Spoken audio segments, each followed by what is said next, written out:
Welcome to the Maritime Matters podcast. Did you know that 98% of Australia's trade passes through the maritime domain? 91% of its fuel is imported, and Australia's exclusive economic zone is larger than its mainland. It's easy to see that to Australia, maritime matters. Maritime Matters is the podcast where we break down what the week's events mean for Australia's maritime security and the wider Indo-Pacific. Hello, welcome to Maritime Matters. My name's Richard Dunley and I'm joined by my co-host Jennifer Parker, and we're recording today on Thursday the 21st of May 2026. Maritime Matters is the podcast where we unpack the developments that have been shaping maritime security in the Indo-Pacific region and beyond over the past few weeks. We are constantly behind on our recordings, so thank you for our regular viewers and listeners for coming back. And we're trying desperately to keep up our regular recordings. Good to be chatting, Jen. What have you been up to? Hey, Richard. Good to see you. And yes, we are behind. In fact, someone on our YouTube channel did point out that it was meant to be a weekly podcast in inverted comments, so I did go on YouTube and delete the word weekly on that. But we have delivered 2 special episodes. We did have a webinar on mine warfare that came out, and the ANI was kind enough to allow us to also publish the ANI's webinar on the National Defence Strategy. So there's been some content. But yes, we've been slack. What have I been up to? Look, a lot of thinking about what is happening in the Middle East, US blockades, a lot of teaching on the law of naval warfare, which is interesting right now in 2026 because there's a lot of contemporary examples that you can refer to for the first time in a long time. I'm off to the Indian Ocean Defence Symposium in Western Australia next week to talk about the significance of the Indian Ocean to Australia, which is, pretty significant. That's a fairly easy task. And also to talk about EU-Australia defence relationships, which has been probably little talked about, but has developed significantly in 2026 with Ursula von der Leyen's visit and the signing of a defence and security agreement between the two. So a little bit. I've got a piece coming out in the Australian next week talking about mine warfare or the lack of mine warfare capability for Australia. Again, that was fairly easy to write. And another piece coming out. Really? It was a short piece because the editor's Australian hard. But 2, it was a short piece because it's easy to say. And I've got another piece coming out about seabed warfare in the Australian Defence Supplement in June. So that is me. What have you been up to, Richard? Excellent. I have been slaving away at teaching and other things. I do have something hopefully that will be coming out more on the rocks in the next little bit. That's very classy. More on the rocks. Talking about sea control and trying to explore some of the things, including stuff like seabed warfare and what does it mean in terms of kind of classical maritime strategy. So that's my my limited amount of actual interesting research stuff that I'm managing to do. Anyway, we ought to move on and start, rather than banging on about ourselves, and start talking about what's actually been happening. So we did banging on is the right term. We did get accused, by the way, on our YouTube channel of banging on for the first 7 minutes of our last podcast about half-remembered things. So sorry to the person who found that annoying, but equally I think we've just done it again. Anyway. What has been happening in the region recently? Yeah, look, a fair bit. It hasn't had as much, I guess, general attention because, of course, 1, the focus on the ongoing conflict in Iran. 2, there's been a number of significant geopolitical developments with President Trump heading to China and, in fact, now President Putin in China. And reporting I saw earlier today that Xi Jinping may be going to meet with the North Korean leader, and the Iranian leader was in China about 3 weeks ago. So lots happening in the geopolitical space. In the maritime space, probably the biggest thing that's not gotten a lot of attention but fairly significant is Exercise Balikatan took place. So Exercise Balikatan originally began as a bilateral exercise between the US and the Philippines in 1981, from my records. Balikatan, by the way, stands for, in Tagalog, it stands for shoulder to shoulder. So I didn't know that. There you go. But Balikatan's been taking place. It took place from the 20th of April to the 8th of May. Over 17,000 personnel participated. That is a huge exercise, a largest iteration to date. Participants from the Philippines, United States, Australia, and Australia has been involved in Balikatan since 2014 with kind of increasing levels of contributions. And this year, significantly, Japan. And I'll come back to the Japan point in a moment. But Balikatan, why is it so interesting this year? Look, we've seen over gradual iterations this ramp up of live firing activities and SYNCXs. I think probably in terms of significance, Admiral Paparo summed it up when he said it's a full-scale multinational mission rehearsal for defence of the Republic of the Philippines. And this exercise has clearly evolved into a significant demonstrations, under demonstrations obviously being a tool that kind of underpins the concept of deterrence, and that concept that the US have been talking about in their national defence strategy of deterrence along the first island chain. So pretty significant in terms of the contributions. Australia's contribution included HMAS Toowoomba. I read something that said this is the first time we've sent a ship. I don't know if that's actually true or not, but certainly HMAS Toowoomba was there. And interestingly, from the reporting, it's the combined Anzac call sign combat team Jackal. Not actually sure what that means, but I'm assuming that's an Australian, New Zealand army team that were involved. Feel free to correct us on YouTube if you're sure what that means. The strikes that I talked about, so a significant element of this was the conduct of a series of strike exercises, strike activities, a SYNCX. And this was coordinated by the Marine Littoral Regiment and kind of shows a shift in that strategy in terms of the idea of embedding and dispersing the Marine Littoral Regiments along the first island chain. So I mentioned that Japan's contribution was significant. So first involvement in that, they sent 1,400 people, which is no small amount of people. But most significantly, I mentioned the maritime strike element, which is a key headline of Balikatan. Japan fired their Type 88 anti-ship missiles from Philippines territory for the first time ever in early May and struck a decommissioned World War II minesweeper. They fired it about 75 k's is what I've got in my notes. So I think that is a really interesting development. And certainly you see the increasing coming together of the US, Australia, Philippines, and Japan, or the squad, as some people like to call it. Of course, New Zealand was involved as well, and Canada, but the significant contributions came from those four countries from what I can see. So exercise Balikatan. Now, as you can imagine, the nature of that activity, the demonstration nature of the activity, Japan stepping foot in the Philippines really for the first time since World War II in those numbers. Got some significant rebukes from China, who strongly criticised the exercise and described it as evidence of Japanese neo-militarism, which is becoming a theme that we've seen in China's discourse for a while now, but a real focus kind of since their 80-year anniversary parade in September last year. So that's exercise Balikatan. Richard, any thoughts, comments on Balikatan?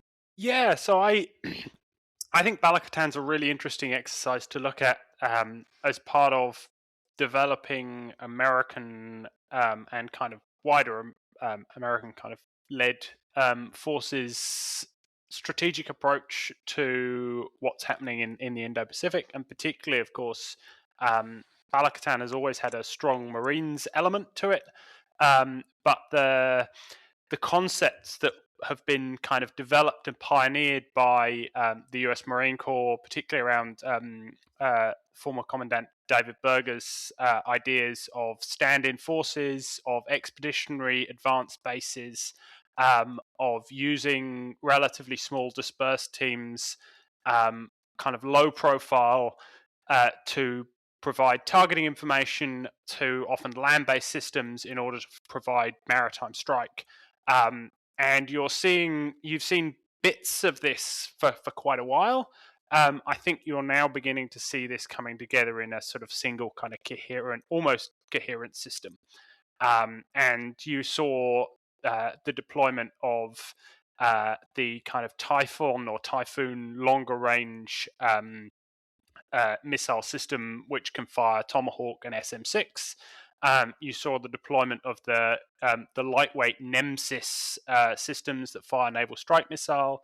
You saw the deployment of HIMARS. All of these kind of overlapping, I guess, kind of arcs of land-based fire all out into the South China Sea. You're also seeing reports of exercises or sort of parts of Balikatan in which US Special Forces are using USVs and even attack USVs, so kind of one-way systems like have been used in the Ukraine. So I think you're beginning to see a kind of a maturing of the strategic concept that's been in development for a while of how the United States and its allies in the region would look to engage in a potential conflict in that area. So I think it's been really interesting to watch that develop over the past few years. And obviously, the Australian Army's littoral manoeuvre concepts and how they're looking at this fits into and draws quite extensively off the US Marine Corps ideas and this broader notion.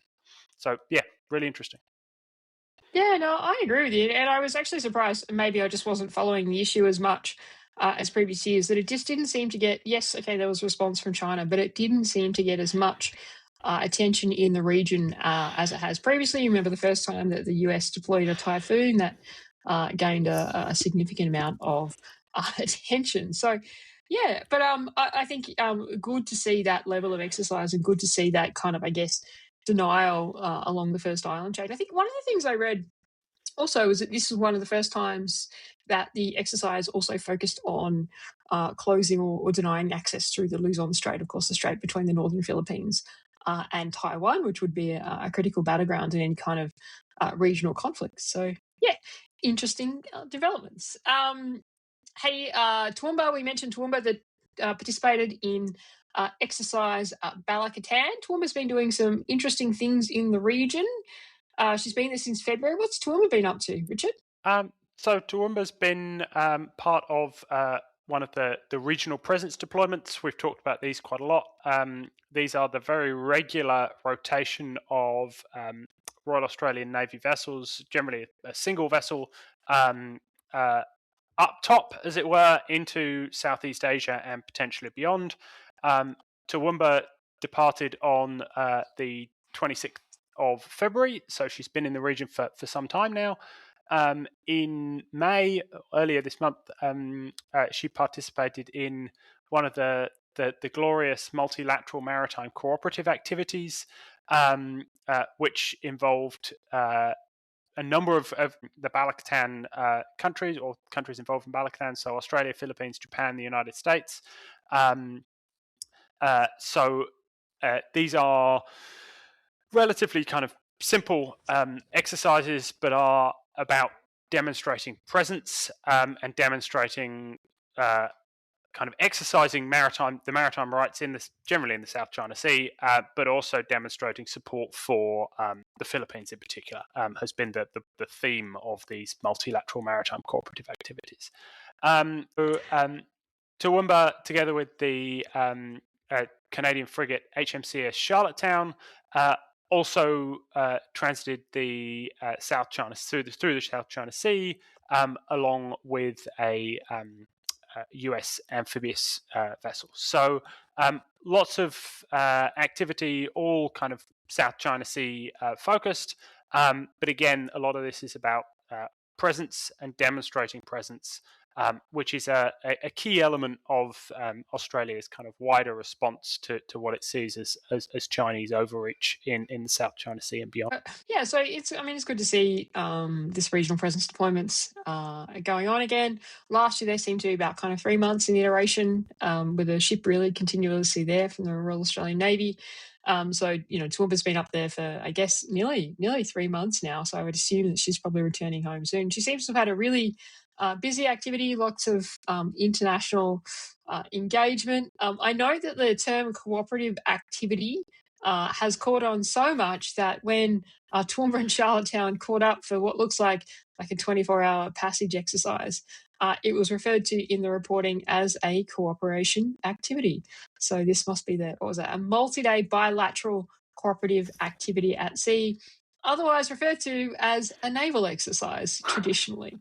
But no, lots of great things. I thought it was interesting that the multilateral maritime cooperative activity. I do hate that name because I just feel like say what you mean. The naval exercise or naval operation that occurred on the 12th of May, interestingly involved the USS Blue Ridge. So Blue Ridge being, did you know this fact, the oldest serving ship in the United States Navy, commissioned in 1970. Oh, I think vessel at sea, right? Because the USS Oh, good Constitution. point. Good point. This is why So you're yeah. the historian. Right. The uh, oldest commissioned vessel actually doing operations for the US Navy. okay, so moving on. What's happening in Darwin? So always lots happening in Darwin. By the way, I had my 18th birthday party in Darwin. My 18th was at sea. Very dry, but my birthday party was in Darwin. But what's happening relevant to this podcast, the Marine Rotation Force Darwin has arrived. So it's touched down with about 2,000 US Marines in Darwin to support a series of activities. So they arrived about the 15th of May. They'll support a range of exercises during their time here, which has kind of been what they do with a significant amount of regional engagement. I think it's interesting that it didn't get a lot of national press attention. I guess our national press is kind of consumed on the budget, the Iran war, and a bunch of other things. But this has been a significant development. You know, when you think about the origins of the Marine Rotation Force, Darwin, really started under the Indo-Pacific pivot. Whether that actually happened or not, was a good piece by Zach Cooper in Foreign Affairs about a month ago, talking about how the Indo-Pacific pivot for the US never really happened. But either way, it was part of that rebalance. So it had its origins in 2011. Interestingly, agreed under Prime Minister Julia Gillard, of course, with US President Barack Obama. The reason I say that is, and we'll get to the Collins class life of type extension later. But I do wonder, you know, in 10 years' time, 20 years' time, that period from the 2009 white paper through to really 2020, whether that will be considered a lost defence decade. In fact, you can probably already say that now. So it's interesting. There's no question about it. You can definitely say that now, right? I'm trying to be kind. So it's interesting, right? During what is considered the lost defence decade, where we didn't make decisions around shipbuilding or submarine building broadly. I mean, we were commissioning LHDs and some other things during that period. Whether that was prudent is a different conversation. But it's interesting that during that period of kind of the lost decade for defence in many ways, one of the most significant agreements between the US and Australia in decades, the Force Posture Initiatives, is actually signed under that time. So it begins its origins in 2011. Of course, the Force Posture Initiatives between the US and Australia now cover a broad range of things, from, of course, Submarine Rotation Force West, which will commence next year, but also bomber rotations, logistics support, a whole range of things now. To be honest, it's hard to keep track of them because there are so many. Some relate to space as well, I think. But the early rotations, the Marine Rotation Forces Darwin, started in 2012. And we only had approximately 200 Marines. Now, that was meant to grow to 2,500 by 2016, 2017. But it really delayed. In 2014, it expanded to about 1,000 or so. But now we're up at 2,000. So I think that is significant. And I guess, you know, a very visual example, 2,000 Marines in Darwin, of the state of the alliance. And there's lots of conversations, of course, about the state of the alliance between the US and Australia, given the US administration's approach to foreign policy. But, you know, the alliance operates on a number of tiers. And I think from a military perspective, it's probably never been closer, obviously debatable.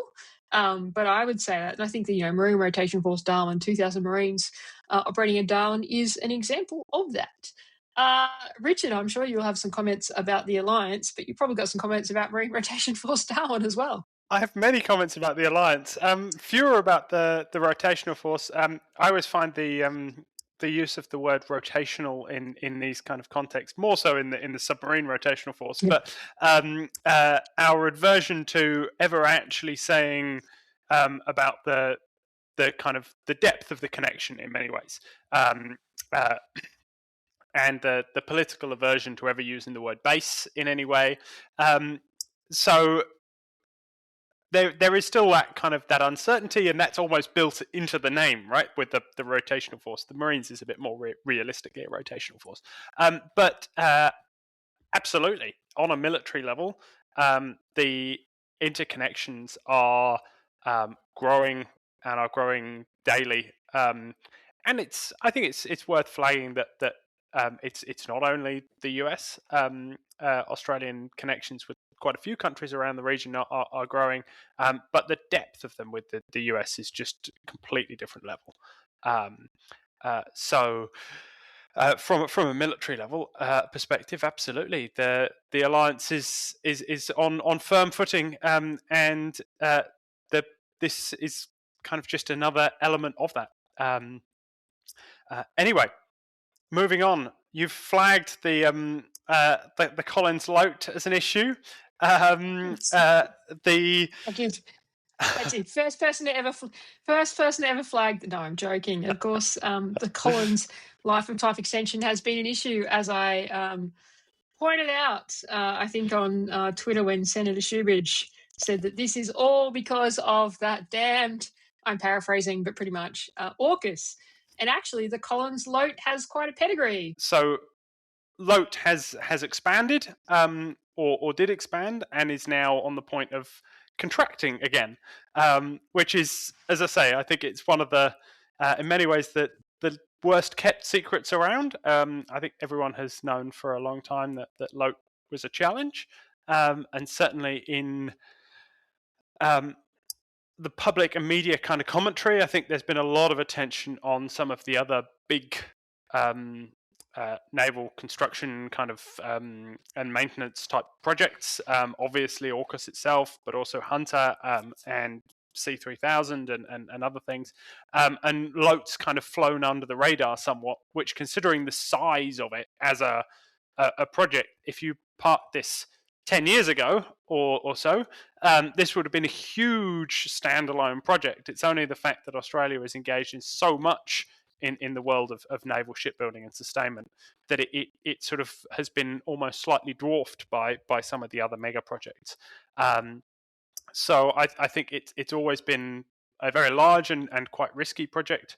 It has now been slightly descoped, well, significantly descoped, in terms of what is going to take place. There's also some interesting indications that they're going to be focusing at least some of the sustainment work on some of the newer submarines as well.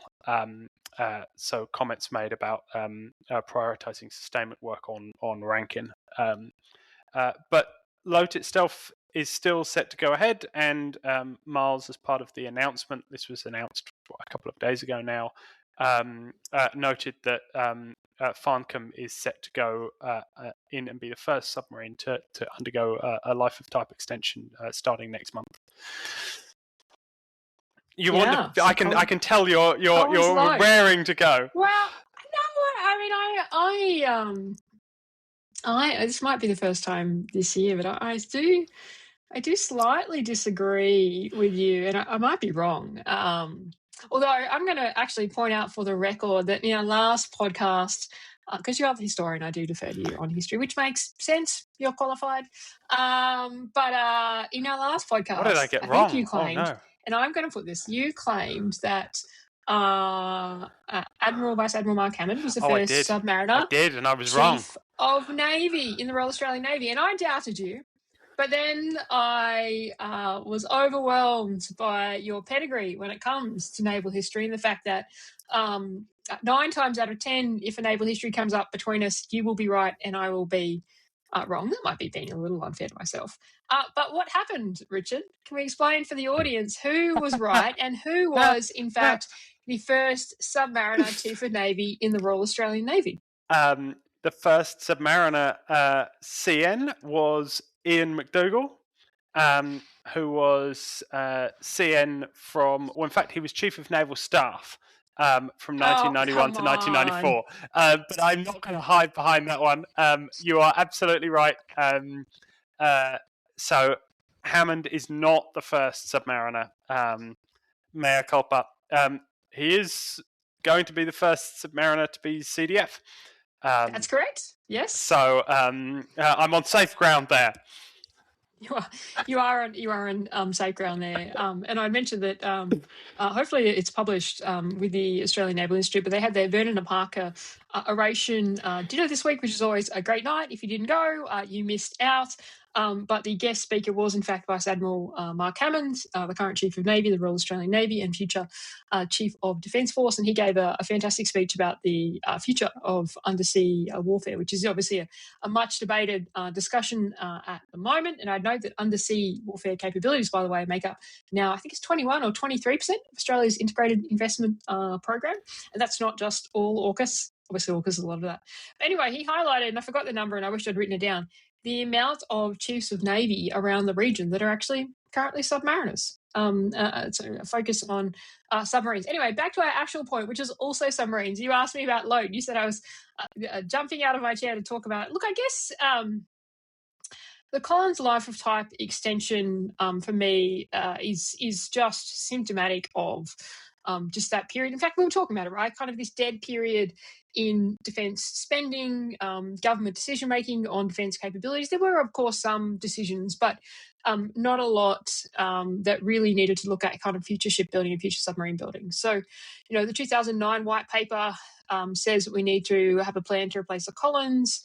The 2016 white paper talks about expanding the submarines for the Royal Australian Navy to 12. Nobody ever seems to know why 12, by the way, but we'll park that for a moment, but to 12. And by that point in 2016, we know that because of the lack of decisions, there's not going to be a new submarine capability with the Royal Australian Navy by the time we're meant to be replacing certainly HMAS Collins and HMAS Farncombe, which is really now. So by that time, it's known that there's going to have to be some sort of extension program to keep the Collins-class submarines at sea. Of course, they've had their what's called the full cycle dockings and things like that, but this is going to have to be a bigger program. So this is why I say, really, that's when the Collins extension starts. And I do point out the fact that, look, AUKUS, the first Virginia boat may not be on time. It's currently scheduled for 2032. But actually, the first French boat was scheduled for 2034, which almost certainly wouldn't have been on time either. So I don't think AUKUS is to blame for the Collins load. I've heard different things about the scope question. And to be honest, in the announcements this week from Richard Marles, it's honestly not clear what's in the scope. Now, I wouldn't necessarily expect the government to announce the scope of something like that. Sometimes I think we do give too much detail on capability information. I know many people disagree with me on that point. But so in terms of the scope, we don't really know what's in it except that each boat is going to be assessed on their current state. And you mentioned the point about the focus on also looking at sustainment for the newer boats, $11 billion over the next 10 years for sustainment and the life of type extension. But we do know that all of them now are not going to have their engines and diesels replaced, which my understanding, not being neither a submariner or a submarine architect, my understanding was that was the high-risk element because of the way it involved cutting into the pressure hull. Which I understand the full cycle dockings may also, but this was the really high risk bit. And we saw the Valdez report leaked to the media, I think last year, saying that that really the assessment was that wasn't going to be technically feasible. So I think the descoping makes sense, right? The big question is, what does that mean for how long they can last? And what their operational availability will be. And look, to be honest, unless you know the technical state of the boats, you can only speculate, to be fair. But I think it is reasonable to say that the current aspirations that these things would be at sea into the 2040s is probably unlikely. Happy to be corrected in the 2040s, by the way, if we're still recording Maritime Matters podcast. But that's probably unlikely. But the government was at pains to say this week that a lot of the things that they cut out of the scope, and again, it's not quite clear what they've cut out apart from the engines and the generators, were actually things that were put in to bridge the gap between the Collins and the attack. So, it cut out in 2024, but there was the optronics mask that the attack was going to have. So, yeah, I'm not sure that you might be right. In fact, we might be recording this podcast in a month's time rather than a week's time, and you might be correcting me as I just corrected you about the first ever submariner chief of Navy. But I'm not convinced that AUKUS has really had any impact. I think this comes from not making decisions in 2009, 2016, and whether the attack class was turning up in 2034 or the Virginia class in 2032, we would still be here. What's your comments? I'm sure you. So I'm not going to carry on the debate much, but I guess the question here, I think the main ongoing question is, well, what's the impact, right? And the degree to which the pushing out of the timelines led to the expansion of the LOAT from initially, I think it was, I'm not sure, it was 2 or 3 boats, but then it became 4 and then it became 6, was because of the need to cover this period in which you're only going to have a limited SSN capability before you start to get your delivery of SSN AUKUS, and even then you're going to be a little while before you get enough SSN AUKUS to have a kind of a really significant fleet. So I think it does start raising questions about that. Do we have effectively a training fleet of Collins boats, and actually it's only the Virginias that are really operational assets? There are, of course, questions over safety. Obviously, Richard Miles highlighted safety as not being compromised, and I'm sure that will be absolutely the priority. But old submarines do not have a great safety track record. And we've seen recent examples of that, obviously, in Argentina and then in Indonesia. So I'm not suggesting that the maintenance patterns or anything are the same or anything like that, but it has to be a point of concern. How long can you keep eking this capability out? And then I guess that then sort of raises some other questions about training pipelines and things like, to what extent do you rely more on Australian personnel being in British or American boats? And so in some ways that kind of highlights the AUKUS element and plays into the strengths potentially of AUKUS, but it does also raise concerns about a kind of a really sovereign capability gap in the later 2030s and early 2040s.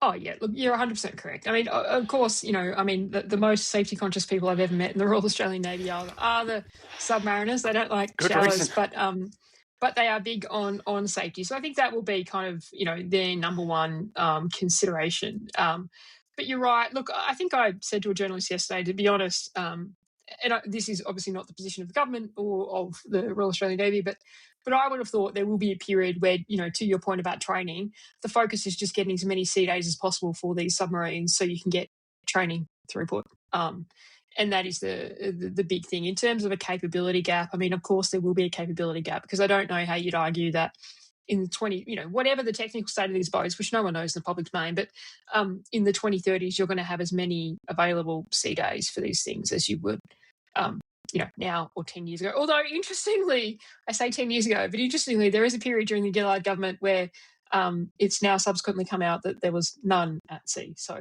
maybe we have more operational availability than we did then. But we probably should move on from submarines, which seem to dominate too much conversation, and talk about some other capability developments. There's a new capability development for the Royal Australian Navy, Richard, in UAVs. What's that? Yeah, so this is it's a new, very fancy looking drone, UAV, aerial drone. It's got kind of vertical takeoff but then it's got kind of wings that can rotate out so it can then fly like a normal aircraft. Now, how the hell any of this works, I have no idea, right? But the idea is that it provides you with a vertical kind of takeoff capability with the range that comes with a more of a fixed wing capability. It sounds amazing, super exciting and fancy, but at least currently it is only very, very small. So maximum payload of 15 pounds American speaking, so that's 6.8 kilos. So you're talking very small amounts. The discussion has been around using it for sort of small scale vert rep type activities on to kind of warships, or potentially, I guess, from ship to shore, or vice versa, and discussion around things like kind of medical supplies or urgent spare parts, or that kind of thing. There is discussion about kind of a follow-on version of this kind of design, which could then give you a slightly larger kind of payload of about 25 kilos. But the key point with this is that it brings both the vertical capability, but also a reasonably extended range, as kind of marrying those two capabilities up. So interesting development. Not sure it's going to be changing the world anytime soon at 7 kilos, but yeah, interesting and looks quite fun. It does look really cool. I was a little perplexed by it, only because, I mean, you can certainly see a role for it, and I guess I would assume, it's not clear from the announcement, but I would assume that this is kind of the gateway into the version that has 140 kilos, which is much more useful for moving things around the fleet. I guess for me, I'm always perplexed. And look, I'm not deeply knowledgeable on this point. So if you are deeply knowledgeable on this point, please feel free to correct me on YouTube. But I've always been perplexed at the slow rate in which the Royal Australian Navy seems to have, at least publicly, embraced uncrewed aerial vehicles. And it's interesting because when the RAN first established its first uncrewed aerial systems development unit in 2012, I wouldn't say they were world leading, but they seem to be jumping a bit ahead of the curve. And they were operating things like the Scan Eagle. They were operating things like the Camcopter in kind of 2015, 2016. I'm pretty sure that one of the guided missile frigates, God bless them, great ships, I think it might have been HMAS Newcastle, actually deployed to the Middle East, operating one of perhaps the Scan Eagle. By 2018, 822X Squadron's established. Now, 822X Squadron has a great name, but it is the experimental squadron for unmanned aerial vehicles, uncrewed aerial vehicles in the Royal Australian Navy, and things seem to be going at a pace. And then it all just seems to stop. And I don't know what they're operating now. There's some reporting online that they've been operating a Boeing integrator, but clearly you can tell from the reports around exercises, it's not being proliferated through the fleet. There is not a significant degree of uncrewed aerial vehicles in the Royal Australian Navy. So I think this is a good development. You can see uses for it. Would this have been my priority UAV to invest in? Probably not. But again, we actually don't know from the announcements how much they've invested in it. It really might not be a very significant cost at all. So it is an interesting development, probably positive, but certainly, as you mentioned, not ground breaking. Now, cognizant that we are approaching time, we probably should also talk about there's been some discussion around Port Kembla as a submarine base. What's come out? What's happened in the news, Richard? So this, to me, immediately smacks of being a storm in a teacup. But there have been some documents which have been released, I think, under FOI by the New South Wales government. So they're New South Wales government documents that have been released under FOI, discussing the possibility of an East Coast base for the Royal Australian Navy, and particularly for the SSNs. Now, there's been quite a lot of discussion. A while ago, there was quite a lot of talk around the notion of an East Coast base and how important it was within the wider AUKUS arrangement, and how important it is more broadly within the Royal Australian Navy about sustainment and crewing and personnel and a whole host of other things, and of course strategically the advantages of two bases.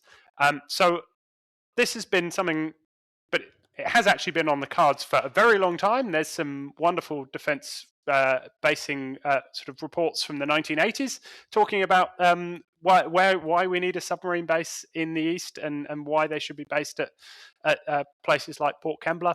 But anyway, there was quite a lot of discussion immediately following AUKUS around this. It has then gone absolutely crickets, particularly since the Albanese government has come in. So these documents are actually from a little while ago. They're from kind of that period of 2022, 2023. It has been reported, but I don't think it's ever been confirmed, that Port Kembla was Defence's ideal choice for an East Coast submarine base. There have been a number of other places identified, or possible places identified, including Brisbane and Newcastle. Port Kembla has always seemed to be the most likely option, and that's very much what has been highlighted here. The story, or the angle that the press took to this story, was the fact that one of these New South Wales government documents indicated that the presence of a submarine base at Port Kembla could make the area a target for an Australian military adversary. Now, I would suggest that that's a bit like saying that water is wet, but and why this might come as a surprise to anyone is entirely beyond me. But yes, that's what made the headline. What I do think is interesting is it does once again highlight the discussion around the East Coast base, and the fact that, frankly, as far as we can tell, nothing has been done about it, and no money has been put to it, and timeframes are dragging out. So despite all of the focus and attention on the need for it, which everyone seems to kind of broadly accept, it doesn't appear that any action is actually being taken. No, it doesn't appear that. And you're right. I agree with you completely. Storm in a teacup. Although we should just mention, of course, for those that don't follow Australian naval history, Australia did used to, of course, have its submarines based on the East Coast at HMAS Platypus, which will sadly never come back, as the Navy lost a significant amount of harbour frontage in Sydney Harbour. But so all of the Australian submarines have been based now in Western Australia from, I'd say, the early 90s. The first one was 87 in Oxley, but I think the Submarine Command Squadron, or the Australian Submarine Squadron, moved fully over in the kind of mid-90s under the two-ocean basing strategy. I know that because I'm actually talking about the two-ocean basing strategy next week at Indian Ocean Defence Symposium. But yes, look, I am not sure that we're ever going to get an East Coast submarine base. Certainly, there's been no movement on it under the current government. The last formal government announcement of it was in 2022, prior to the election under the Morrison government, where it was shortlisted to be Brisbane, Newcastle, Port Kembla. Anybody that looks at any of those three ports, it becomes immediately obvious that really the only suitable option out of Brisbane, Newcastle, or Port Kembla is Port Kembla. I won't, given the time, I won't go into why, but if you give it a quick Google, it's pretty obvious in terms of location. I would also say that Port Kembla is in a significant conflict in the region. Port Kembla is likely a target anyway because of its industrial capacity, which is one of the good reasons it would be good to have a submarine base there, because of the presence of industry. But yeah, it was interesting that these were kind of dragged out and reinvigorated as an issue. It's very clear that the Australian government does not see this, and understandably, I would say, with everything going on right now, as a focus. The reason I said before I don't think it will ever happen, or at least not in the near term, is, well, yes, obviously it'll take a long time to build and establish it. But by the time we are at the number of submarines where it would be economically efficient to consider basing them in two different locations, this is the late 2040s at this stage, right? Like it's probably not in the next 20 years that you would even have enough submarines that it would be prudent to be basing them on both coasts. I mean, you probably see one rotating fairly consistently out of Sydney, but I'm not sure that actually there is a need for this base. And bearing in mind too, yes, it has a long pedigree, but the Morrison government announced it was in 22, but a lot of the real work behind it was really focused on when we were going to have, the 12 attack class conventional submarines. And that made a lot more sense that you would need to split them across the coast. So anyway, calling it now, if we're recording in, 2046 and we have an East Coast submarine base, you can tell me I was wrong and I will take that on the chin.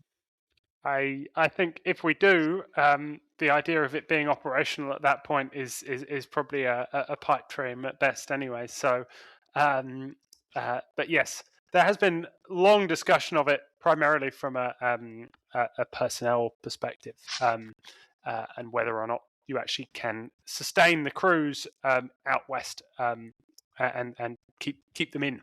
But that's a whole different kettle of fish. Anyway. I think that's probably about all we've got time for. Can we just mention one more thing? Of course we are well over time. But I do want to mention the Indonesian aircraft carrier. Only because... of course you do. Why would you not?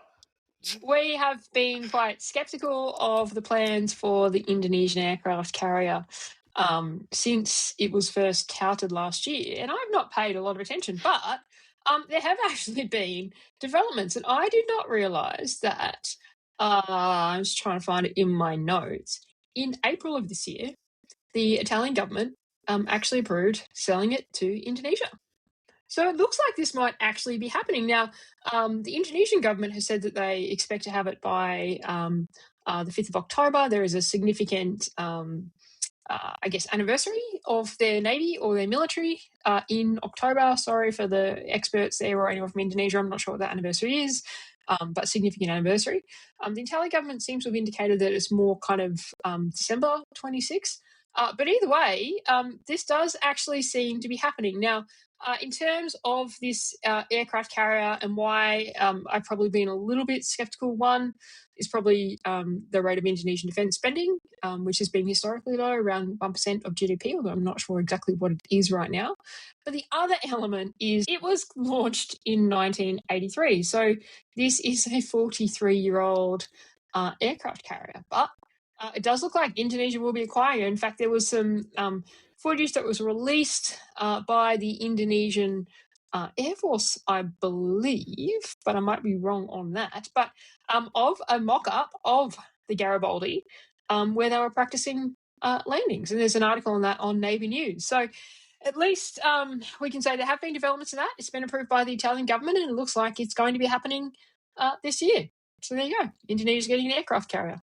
I think I said I'd eat my hat if it happened. So, but I'm still, frankly, deeply skeptical about it ever being in any way an operational capability. But we will see. It sounds to me like a massive money pit. Yes, but I mean, there is a long history of capability acquisitions in Southeast Asia that tends to be more prestige money pits than operational capabilities. And I mean, I'm not sure if they're still operating, but is Thailand still operating? I don't think they had aircraft on it, but Thailand had an aircraft carrier for some time. I remember stepping aboard on it. They do. I'm not sure. I don't think it's operational.